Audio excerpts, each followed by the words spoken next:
பார்த்திங்கன்னா இப்போ நம்ம வெங்காய பக்கோடா சேர்க்குறோம். வெங்காய பக்கோடாவுக்கு வெங்காயத்தை நல்லா துப்பியாக இடிச்சுக்கலாம்.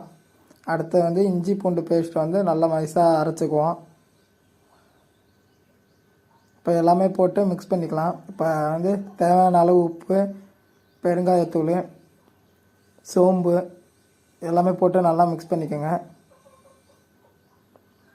கொஞ்சம் தேவையான அளவு மிளகாத்தூள், அப்புறம் கொஞ்சம் டால்டா, ஒரு 200 டால்டா போட்டு நல்லா மிக்ஸ் பண்ணிக்கோங்க. டால்டா போட்டால் தான் இப்போ கொஞ்சம் பதமாக வரும்.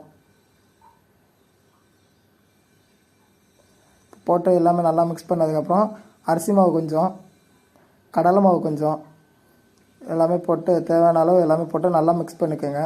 நல்லா மிக்ஸ் பண்ணதுக்கப்புறம் எண்ணெய் நல்லா கொதிக்க வச்சுக்கோங்க. எண்ணெய் கொதித்ததுக்கப்புறம் அந்த எண்ணெயில் போட்டு நல்லா பொன்னிறமாக வர வரைக்கும் வெயிட் பண்ணுங்கள். நல்லா வெந்ததுக்கப்புறம் எடுத்துருங்க. அவ்வளோதான், பக்கோடா ரெடி.